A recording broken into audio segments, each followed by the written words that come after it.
इस परीक्षा में खूब बिहार स्पेशल सवाल पूछा जा रहा है। बिहार के भौगोलिक परिचय में सबसे पहले जो हम लोगों को ध्यान देने वाला बात है, बिहार का एक मैप बना लें और मैप पर ये पहले डिफाइन कर लें कि हमारा जो बिहार है वो कहाँ से कहाँ तक है ना। जो इसका अक्षांशीय और देशांतरीय विस्तार है, अक्षांशीय और देशांतरीय विस्तार। अक्षांश और देशांतर समझते हैं क्या होता है। अक्षांश मतलब होता है, जैसे मान लीजिए कि यहाँ पर हमने एक ये ग्लोब लिया या पृथ्वी को बनाया, कि अगर ये बीचों बीच लाइन हमने खींचा तो इसको हम भूमध्य रेखा बोलते हैं। और भूमध्य रेखा की अगर समानांतर जितनी भी लाइनें इस तरह से हम खींच दें, ये सब के सब क्या है, सब के सब अक्षांश रेखा है। और दोनों ध्रुवों को जो मिलाने वाली लाइन है इसको हम बोलते हैं प्रधान मध्याह्न रेखा या प्राइम मेरिडियन। और इसके अगर अकॉर्डिंग हम दोनों ध्रुवों को मिलाते हुए अगर लाइन खींचे तो इसको बोलते हैं हम देशांतर रेखा। तो जो भारत का स्थिति है उसको देखिएगा कि भारत का जो कंडीशन है ना, वह 0 डिग्री के ऊपर, यानी कि इधर वाले को बोलते हैं नॉर्थ और इधर वाले को बोलेंगे साउथ। तो नॉर्थ में मतलब उत्तरी गोलार्ध में, और पूर्वी देशांतर मतलब यहां से इस ध्रुव से जो हमने प्राइम मेरिडियन खींचा है इसके अगर दाहिने ओर जाएंगे तो इसको हम बोलेंगे ईस्ट और इधर वाले को बोलेंगे वेस्ट। तो ईस्ट साइड में, नॉर्थ में, मतलब कि 0 डिग्री से ऊपर चलें तो ये वाला स्थिति हमारे पास अगर है तो ये भारत का है। तो भारत में ही बिहार है। तो बिहार का जो सिचुएशन है, बिहार के जो स्थिति है, उसको अगर आप देशांतरीय विस्तार में देखिएगा तो इसका जो प्रारंभ है वह 83 डिग्री 19 मिनट से होता है। पश्चिमी सीमा इसका 83 डिग्री 19 मिनट से, और इसका जो समाप्ति है वह 88 डिग्री 17 मिनट पर होता है। यानी कि कुल देशांतरीय विस्तार कितना है, 5 डिग्री का, 5 डिग्री का देशांतरीय विस्तार है। यानी कि पूरब से पश्चिम इसका विस्तार 5 डिग्री। और उत्तर से दक्षिण अगर देखें तो यह प्रारंभ होता है 24 डिग्री 20 मिनट पर। 24 डिग्री 20 मिनट से प्रारंभ होता है नॉर्थ में। बात समझिए, 24 डिग्री 20 मिनट नॉर्थ से प्रारंभ होकर के और 27 डिग्री 31 मिनट नॉर्थ के बीच में है। बात समझ में आया। तो कुल इसका जो विस्तार है अगर अक्षांशीय विस्तार कहा जाए तो कितना, 3 डिग्री 24 से 27 के मध्य, और देशांतरीय विस्तार 5। तो कुल जो हमारा विस्तार हो गया 3 डिग्री देशांतरीय और 5 डिग्री, 3 डिग्री अक्षांशीय और 5 डिग्री देशांतरीय विस्तार। यह उत्तरी गोलार्ध में पूर्वी देशांतरों के मध्य स्थित है। कोई दिक्कत? अच्छा, याद करने के लिए आप सटीक इसको याद रखिएगा, क्योंकि हम लोग 3-5 ज्यादा करते हैं। 3-5 समझते हो ना। हमारा जो है, हमारे जो सिचुएशन है, जो अवस्थिति है, वही अवस्थिति बताता है कि हम लोग 3-5 वाले ज्यादा है। तो कुल मिला करके इस, हाँ, आप जब भी ऑप्शन में आए तो आप इसको आप 3-5 को याद रखेंगे हमेशा। जो इसका विस्तार है 24 से 27 के मध्य और इधर 83 से 88 के मध्य, याद रहेगा। चलो, और इसका अगर हम लंबाई चौड़ाई का बात करें ना, तो उत्तर से दक्षिण इसकी जो लंबाई है वह 345 किलोमीटर है। कितना है, 345 किलोमीटर उत्तर से दक्षिण का विस्तार है। और पूरब से पश्चिम का जो विस्तार है वो 483 किलोमीटर का है ना।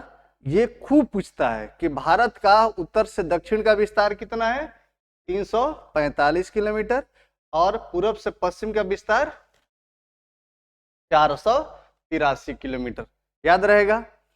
अगर हम चौहद्दी का बात करें कि हमारा जो सीमा है वो किन किन क्षेत्रों से लगता है, तो उत्तर में नेपाल है,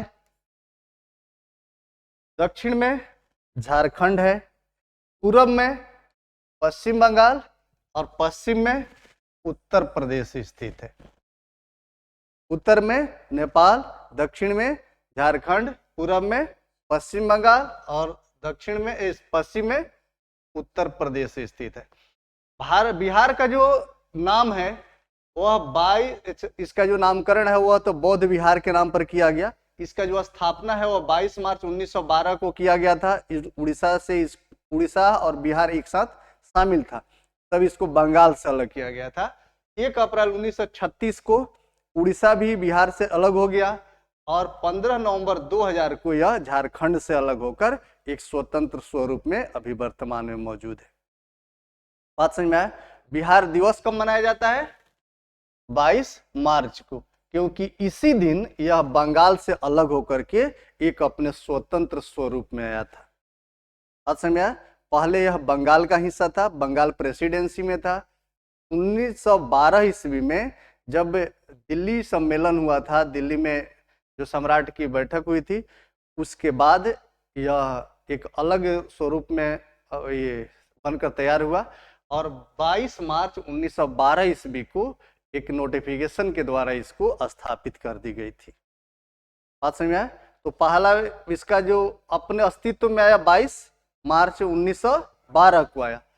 फिर 1936 में इसको विभाजित किया गया, काहे कि उड़ीसा के जो लोग हैं ना वो उड़िया बोलते थे और हमारे यहाँ के लोग भोजपुरी, तो दोनों में जो है ना कॉम्बिनेशन नहीं बन रहा था, है ना। हमारा जो राजधानी था हम लोगों ने बना के रखा था पटना में, उन लोगों को आना पड़ता था उड़ीसा से, भुवनेश्वर से। तो थोड़ा सा क्षेत्र का भी डिस्टेंस बहुत लंबा चौड़ा था।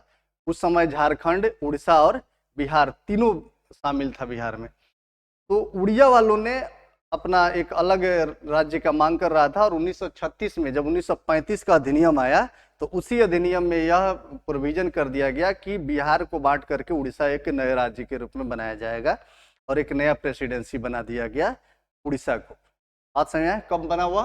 1 अप्रैल 1936 को उड़ीसा बन गया, यानी कि बिहार से अलग हो गया।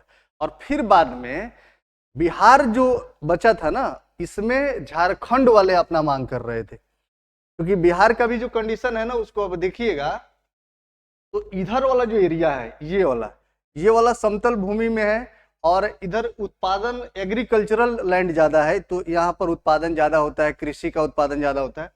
जबकि इधर वाला जो क्षेत्र था ये सब मिनरल्स माइंस का है ना, यहाँ पर खदान है, यहाँ प्राकृतिक संसाधन था, कोयला है, लोहा है, मैग्नीज है, एल्युमिनियम है, बहुत सारी जो हमारे पास खदानें थी वो सब इस साइड में था, है ना। तो इधर के लोगों का डेवलपमेंट नहीं हो रहा था, जंगल एरिया था, है ना, इधर विकास नहीं हुए। आज भी जाइएगा ना झारखंड में तो आज भी विकास का जो लेवल है बहुत निम्न तबके का है ना। मतलब हमारे रिस्पेक्ट में उनका जो अभी विकास है वो अभी बहुत सारे जो लोग हैं, जो ट्राइबल्स हैं, एरियाज हैं, वो बहुत पिछड़े हुए हैं। जो राजधानी वाला एरिया है या जो शहर बसे हुए हैं वो तो डेवलप कर गए हैं, लेकिन जहां पर औद्योगिक विकास नहीं हुआ है वो आज भी बहुत पिछड़ा हुआ क्षेत्र है। तो कुल मिलाकर के ये लोग का मानना था कि हमारे यहाँ से आप खदान को निकाल रहे हैं ना, खनिजों को निकाल रहे हैं और ले आकर के इसको बेच रहे हैं या फिर जो भी विकासात्मक गतिविधियों में लगा रहे हैं, लेकिन विकास हमारा नहीं, आप इधर का कर रहे हैं। आप समझ रहे हैं? तो एक लंबे समय से इनका मांग चल रहा था और बाद में चल करके 15 नवंबर 2000 को यह झारखंड को भी अलग कर दिया गया और बिहार अब जिस रूप में है इस रूप को हम देख रहे हैं, जिसका जो लंबाई है वह 483 किलोमीटर पूरब से पश्चिम और उत्तर से दक्षिण 445 किलोमीटर में मौजूद है। कोई दिक्कत? चलिए इससे थोड़ा सा आगे और बढ़ते हैं।